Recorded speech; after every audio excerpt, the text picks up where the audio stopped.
What if a waitress clearing a table held the key to a billionaire's collapse? For 25 years, an empire stood strong, built on silence and secrets. But in one trembling whisper, an old woman said, "You have my daughter's eyes."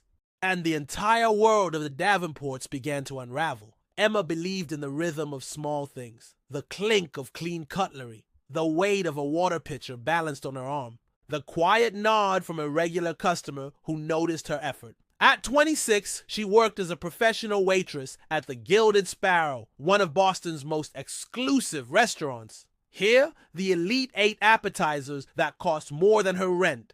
She had learned to survive by being invisible. Invisibility was safety. Invisibility meant she could move through the storm of wealth and arrogance without drawing fire. That Tuesday afternoon was no different, until it was. Table 9 was a corner booth occupied by an older woman with pearls at her throat and a man whose presence radiated sharp authority.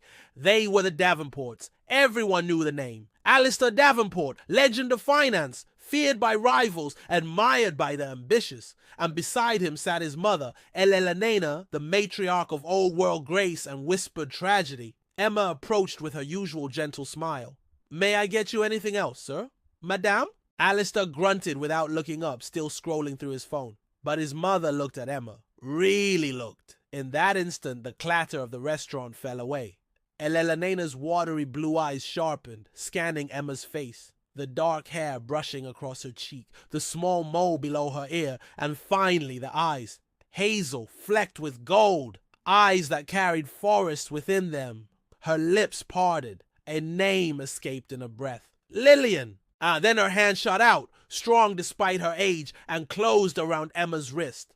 The whisper trembled with hope and grief entwined. You have my daughter's eyes!" The restaurant froze. Forks hovered. Conversation stopped. All eyes turned toward the scene. Emma tried to pull back, but the grip was iron. Alistair looked up sharply. "Mother, let her go. You're making a scene." But as he turned his gaze to Emma, he saw what his mother saw. The resemblance was undeniable. His sister's eyes, the same sister who had vanished 25 years ago. A ghost staring back at him through a waitress's face. The blood drained from his cheeks. His hand clutched his chest. In a single shattering moment, the titan of finance collapsed to the polished floor, his empire unraveling as chaos erupted around him. That night, Emma sat in her small apartment, her wrist still tingling from the old woman's grip. Her best friend Sophia listened, eyes wide as Emma tried to make sense of it all. The words echoed in her head like a curse and a blessing at once. "You have my daughter's eyes." The next day, Marcus Thorne arrived. Chief counsel to the Davenport family, his gray eyes revealed nothing. He handed Emma a card and said simply, "We'll be in touch." And they were. Emma found herself in a velvet-lined suite at the Four Seasons, facing Elellanena again. The old woman's voice trembled with both fragility and steel. 25 years ago, I lost my daughter, Lillian. She walked out after a fight and never returned. They declared her dead, but I never believed it. I felt her heart still beating in the world. And then I saw you." Emma shook her head. "I was born in Oregon, raised in the foster system. My parents, they died in a car accident when I was a baby." But Marcus slid a file across the table. His words were calm and devastating. "There is no record of that accident, no death certificate. You entered the foster system at 18 months. Before that, nothing." Elellanena leaned closer, tears welling. "You are my granddaughter. I know it in my bones." They offered her a DNA test. $100,000 deposited instantly, whether the result was yes or no. And if it was yes, if she truly was Lillian's daughter, she would be a Davenport. Emma took the test, and while waiting for results, the world around her grew darker. A mugger ripped her bag away but ignored her money, taking only the silver locket Elellanena had given her.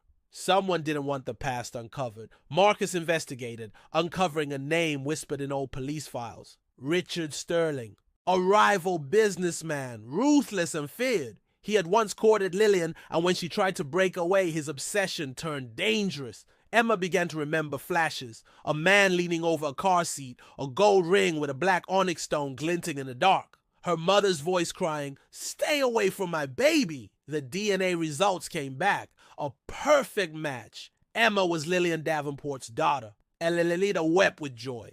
But for Alistair, it was not joy. It was reckoning. From his hospital bed, he confessed the truth. Lillian had come to him terrified, saying she had proof that Sterling was laundering money through his empire. She begged her brother for help. He gave her cash to disappear, never realizing he was sending her into Sterling's waiting arms. She vanished that night, and now her daughter had been found. The mugging, the stolen locket, the shadowy cars. It wasn't paranoia. Sterling knew. He had waited 25 years for the secret to stay buried. Now he would do anything to erase Emma, the living proof of Lillian's truth. When investigators tracked Sterling's movements, they discovered the truth. Lillian had handed her baby, Emma, to a trusted housekeeper in a Vermont church before confronting Sterling. Days later, the cabin she had hidden in burned to the ground. Witnesses saw Sterling's car.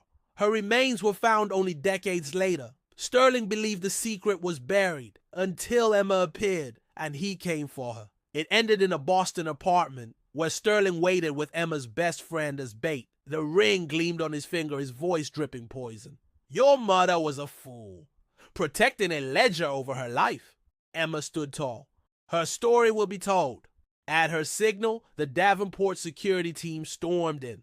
In the chaos, Alistair himself arrived, frail but resolute, and ended Sterling's reign of terror with one final act of justice. Richard Sterling's empire crumbled. The ledger surfaced. Lillian's name was cleared. She was remembered not as a runaway, but as a mother who sacrificed everything to protect her child. And Emma, once invisible, now carried her mother's legacy. She founded the Lillian Davenport Foundation to help women and children escape danger, turning pain into purpose. The family was not healed overnight, but it was whole again. Elellanena finally had peace. Alistair found redemption in protecting the niece he had once failed. And Emma discovered that identity is not about blood or wealth. It is about the courage we inherit and the truths we choose to carry forward. Her life as a waitress ended. Her life as a Davenport began. But most of all, her life as her mother's daughter was finally, undeniably hers.